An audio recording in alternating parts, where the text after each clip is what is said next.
Obviously, a very disappointing season, as Matt said. I know he takes accountability. James and I take a ton of accountability as well.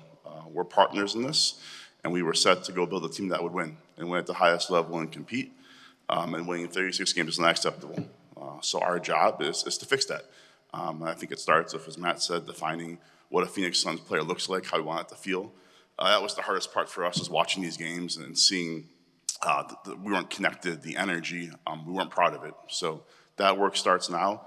It's on us to do it, and we're excited to go do it. And echoing what Josh and Matt said, I mean, we all know we had high expectations coming into the season. We didn't meet them and for various reasons, but ultimately getting back to our identity of playing defensive basketball, being great on both sides of the ball, and more importantly, playing with an edge and playing with passion is something we have to get back to. And so going forward, those will be key points of emphasis for us to make sure that we're going to have seasons like this where we show up and we go home feeling like we didn't leave it all out there on the floor. So. Hey guys, Mark McClune, Arizona's Family, 3TV, CBS 5. Thanks for the time today. Going back to the trade for Kevin and the roster construction with a big three, is there anything that wasn't obvious at the time about the roster construction, the vision for the team, that's become obvious over the last 2 years? I'd say the major thing is just defensively, right? Having more of a focus on building a strong defensive system to support those guys. I mean, because they both, I mean, all three of them, Kevin, Devin, and Brad, carry a heavy offensive load. And so when you get three offensive players, it requires more movement. And when you're asking them to give more effort, defensively, you have to be extremely solid and have a deep defensive bench. And so if you look at it, you say the best way to help offensive players be successful over the long haul, not just for one season, but over 2 or 3 seasons, you have to have a deeper defensive bench. So if I had to say if there's one thing we would have done, it would have been to focus on that a little bit earlier. Gerald Bourguet, PHNX Sports, good to see you both. This is for both of you guys. Obviously, Matt spent a lot of time clarifying kind of how the delineation of powers and decision-making works. Have you guys had any conversations about whether your guys' roles change at all moving forward?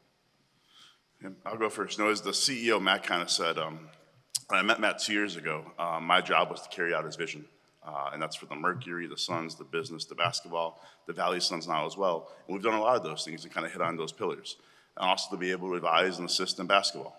So we've done a lot of really, really good things.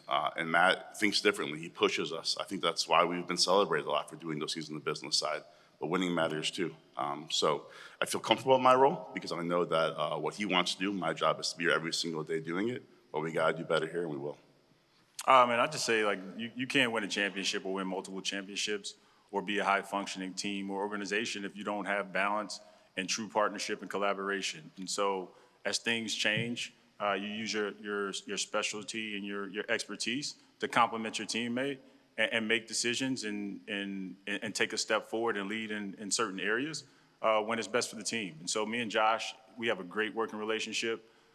He's a leader whose charge is to make sure that Matt's vision for the franchise, not just the Suns, but the Mercury and the business altogether, that it's aligned and it's tied together. And my job is to make sure the how is done and executed flawlessly. And so that comes with me taking some of the initiative, but it's also being smart enough and aware enough to enlist the help of people whose true passion and true incentive is to make sure that this basketball thing runs right. And so we do it together. We'll always do it together. When it comes to basketball, that's me. That's my area of focus. I own that. I stand by that. And my job is to make sure we continue to improve. We change in the right ways. And if that means changing roles, if that means changing responsibilities, from year to year, those things change from moment to moment. But ultimately, whatever is best for the team is what we do. Real quick, guys, just a couple of things. One, I'm curious, Matt obviously is visibly upset without a season win. He basically was saying he's going to put more of his imprint on what happens. How are you guys feeling about him being even more involved in all the process with the team? I think it's one of the biggest misconceptions. I didn't know Matt. Matt's involvement is pushing us, asking the right questions. He said Matt hasn't made one trade. He hasn't told James and I one free agent to sign or one draft pick. He's involved, and he should be involved because he's the owner. This is a big business, and these guys make a lot of money, and he asks the right questions because we want to win. But the work that James does, I do, our team does, making recommendations. And this is my 10th year in the NBA. James has been a lot longer. That's how every team works. Every owner wants to know the why behind it. Ultimately, they got to sign off because these are all investments. So he should be involved. And I can tell you, one of the coolest things about my role is getting to hear how he does it, because he's had a lot of success in a lot of different things. And the success in the mortgage business, there's certainly themes and aspects that apply here. And we want to keep putting those in place. A lot of our values and visions are tied to that. So it's no concern to me at all. And the misconception of what he actually does is very, very flawed.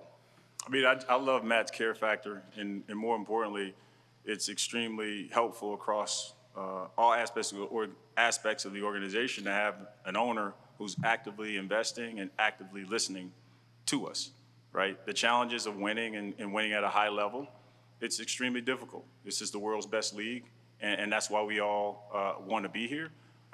There's nothing better than having an owner who cares. That just means that he knows and is aware of the things that matter to you, and that's why you'll run through a wall for him. Just a quick follow, looking at Kevin, what's the approach with him this offseason? Because obviously, before the season, you guys we love Kevin, we love him being here, and obviously what happened right before the trade deadline. What's the approach with Kevin in the offseason? That hasn't changed. The fact that we aren't where we want to be from a winning perspective means that we have to look at everything. But a lot of changes that we'll make will be in the best interest of the team, and we evaluate all those things. And so Kevin, look, he had a tremendous season. Devin, Brad, those guys did great things individually. Right now, we're just trying to figure out how to collectively move this team forward. Lena Washington, 12 News. This is a two-parter for both of you. At what point in this season did you realize what you had constructed was not working and effective? And then how many pieces away are you from building the team that you want? Obviously, Devin is the franchise player. There's a coaching vacancy. But how many more pieces away are you from being not the team that you were this season? I'd say around the beginning of the year. Matt said it. We talked at the beginning of the year, this new year, in January, and said that it just doesn't look like what we envisioned. We aren't playing hard consistently. We aren't executing on offense. There are too many flashes of greatness, but at the same time, too many lulls. And all the while, we're not seeing improvement. And as the league gets better, you also have to give credit to the NBA. The NBA, the level of competitiveness, a lot of teams were moving forward with the way the NBA is built now. Defensive aggression, athleticism, playing in transition, offensive rebounding, attacking the rim. All of those things were things that we did not see progress in. And so how many pieces away are we? We have players on our team right now who have the ability to shift gears. It's not that we don't have the capacity to do it. We just didn't demonstrate it. And so we'll change and improve internally, and then we'll look to see what avenues in the draft and free agency that will allow us to build a better team. There's no magic number. We're out here saying we need to add 2 players, where every other team that's competing or that's not in the playoffs, they're saying the same thing. We just need to make sure that the guys that we do have understand how we play, how we will play, how we compete, and then we can go out there, once we set that vision for our franchise, we can go and find out how many guys out there actually can do it, and then we'll try to get as many of those as we can. James, when Kevin and Devin were on the floor together this year, you guys were barely outscoring other teams. That does not stand to the caliber of players that they are and what we normally expect out of a duo like that. Why do you think the two of them did not work well together this year in terms of getting that type of production you would expect? I mean, I think you said it. We were barely outscoring teams, but defensively, we weren't doing enough. And they're great offensive players. They will always give us an offensive boost. We just have to be better at making sure that the opponent isn't as efficient offensively, and more importantly, that we put ourselves in a position to capitalize on their offensive greatness more. Guys, Doug Haller at The Athletic. Matt talked a lot about making sure you get this next head coaching hire right. You just went through 2 coaches who had won championships. Is there anything that you do in this process differently to try to get this right guy? Time. I mean, I think it was evident, given the time crunch and given where we were, that it wasn't as thorough or as deep as a search as we would like. Unfortunately, but fortunately for us, the season ended early, so it gives us more time to get this right. Unfortunately, the season ended too early, which means that we're in this position. But we're going to be diligent. And like I said, we're going to match the coach to the design of the franchise. The coach has to live and breathe and agree with everything that we're about. And that's the only way you can sustain it. It's easy to do it for a month. It's easy to do it for 6 months, a year, if you don't believe it and you don't live it.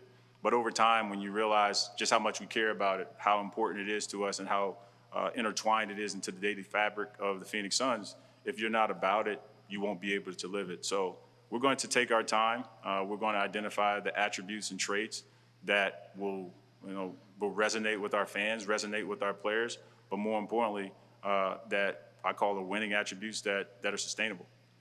The only thing I would add is, the league's changed on the last 2 years, the way it's officiated, athlete size. You look at the teams that are having success in the regular season, so level of innovation and doing things differently. And I think Matt's points and James's points on starting with what do we want, what do we stand for. It's an organizational thing, and the coach has to fit into that. And of course, they have a seat at the table, and they're going to have ideas on how to make this team the best. But there's a fabric of who we're going to be that's not going to change year to year and coach to coach.